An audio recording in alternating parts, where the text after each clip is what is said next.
Sayyidah Aisyah alaiha ridwanullah. Masya Allah, tuh perempuan satu topnya luar biasa.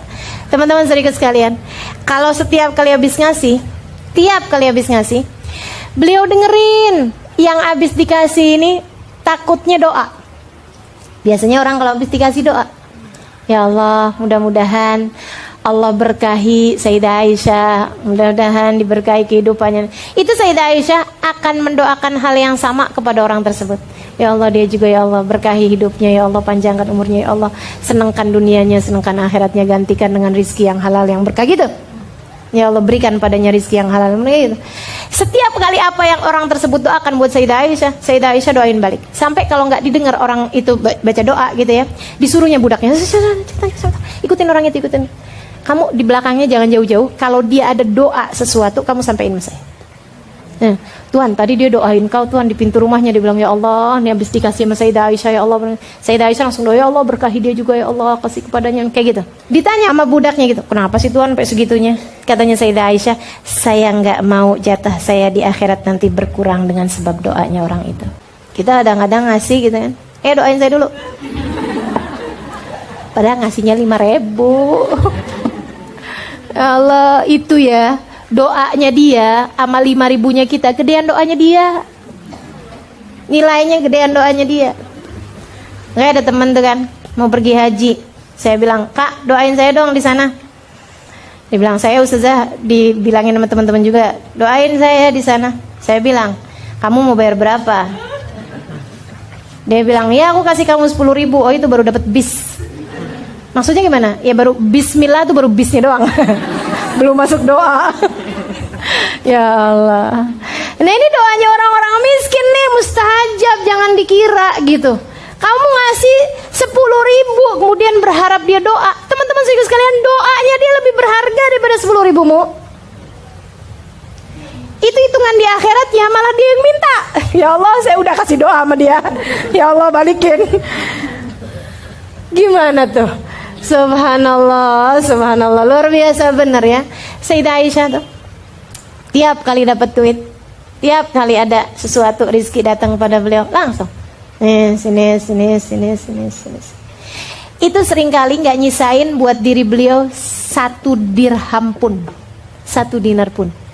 Keren teman-teman, itu cara berpikirnya udah bener-bener lurus bener ya. Hasil didikannya Nabi tuh berlaku banget buat mereka-mereka ini. Masya Allah, Masya Allah, Masya Allah. Kita nih hasil didikan Nabi nih, ke sahabat, ke tabiin, turun ke kita nih udah berapa persen nih. Bukan berapa persen nyampe ilmunya, insya Allah nyampe ilmunya sih masih banyak ya. Teman-teman saudaraku sekalian, nyampe amaliyahnya, prakteknya dalam diri kita nih udah berapa? 0,00% gitu. Tahu berapa persen? Masya Allah, Masya Allah.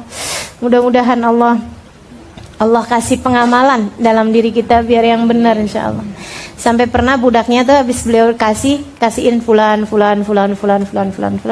Habis hari itu beliaunya puasa. Waktunya buka, puasa sunnah. Waktunya buka itu hanya roti kering, nggak punya kuah apa-apa, nggak punya lauk apa-apa, cuman minyak samin. Jadi si roti cocol minyak samin. Sambil nyuguhin, misi budak nih, dia bilang kayak begini nih, "Tuan, coba tadi tuh saya dikasih sedinar aja, atau nggak usah sedinar, sedirham aja deh. Dinar tuh uang emas, kalau dirham uang perak. Sedirham aja deh, saya kan bisa beliin kau daging Tuan, jadi buka puasanya enakan." Apa katanya beliau? "Kamu sih nggak ngingetin, saya kan lupa." Beliau tuh nggak bilang kayak gini ya, "Udahlah, nggak usah mikirin dunia saya. Kita kan seharusnya mikirin akhirat." Saya pikir Sayyidah Aisyah tuh bakalan jawab kayak begitu, gitu ya. Kita kan yang namanya kayak begituan kan itu memerlukan usaha yang sangat luar biasa. Nggak usah kayak gitu. Kita ngasih berapa kayak 10% daripada yang kita punya. Itu aja dengan perjuangan yang kayak luar biasa. Yang kayaknya kita tuh langsung merasa bahwa surga Firdaus yang paling tinggi langsung berhasil kita raih gitu. Iya Pak nggak? 10% dari apa yang kita punya kita bisa kasih. Wow, rasanya udah langsung paling pantas ada di samping Nabi Muhammad. Saudariku sekalian, gitu. Sayyidah Aisyah waktu ditanya, Tuan, tadi kenapa nggak ngasih sih gitu sama saya buat makan yang kau nih? Jadi kan saya bisa nyuguhin yang enakan. Sedirham, gak usah banyak-banyak, sedirham aja. Dan itu tuh sedirham tuh 1%. Nggak nyampe dari yang buat dirimu sendiri, buat duniamu, gitu maksudnya. Gitu kan, jangan semuanya dikasihin ke orang. Sayyidah Aisyah nggak jawab begitu tuh, nggak jawab yang udah biar semuanya buat akhirat kita aja gitu. Nggak gitu juga jawabannya.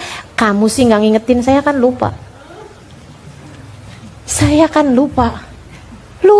katanya, buat dirinya sendiri. Ya Allah, kedermawanan macam apa yang mereka punya sampai bisa lupa terhadap diri mereka sendiri, terhadap dunia mereka sendiri. Makanya teman-teman, sampai turun firman Allah kepada Nabi Muhammad, wala tansa nasibaka minad dunya.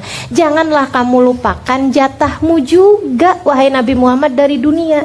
Menurutmu yang perlu diingatkan untuk jangan lupa jatah kamu sama dunia orang-orang kayak kita yang tiap hari emang mikirinnya dunia? Karena ayat ini nih banyak dipelintir sama orang.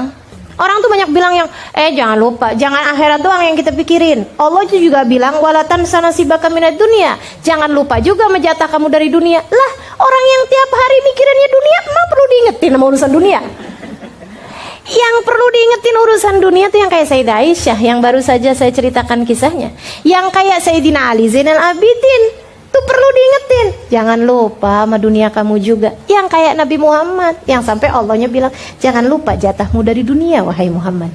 Yang kayak kita mah nggak usah diingetin, udah ngerti. Orang gila aja sama duit ngerti.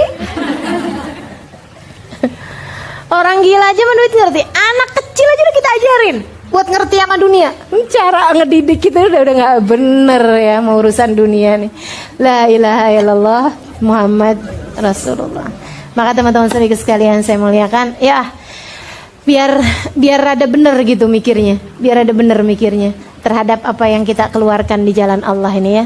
Ya nggak bicara berapa persennya, kita sendiri, saya sendiri masih yang belajaran.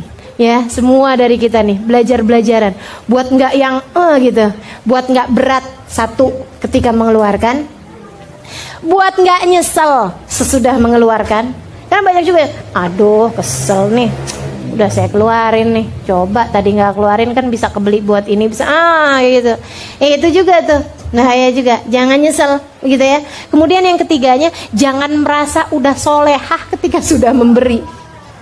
Kayaknya udah langsung jadi kayak orang-orang baik gitu, udah ngerasa udah bisa ngasih gitu ya. Padahal belum ada apa-apanya. Teman-teman sedikit sekalian, jadi dunia kita tuh ternyata cuma segitu. Yang kita makan jadi kotoran, yang kita pakai hingga menjadi usang, gitu ya. Ama yang kita sedekahkan di jalan Allah, dan yang benar-benar akan benar-benar kita miliki, dibalikin semuanya adalah apa yang kita berikan di jalan Allah.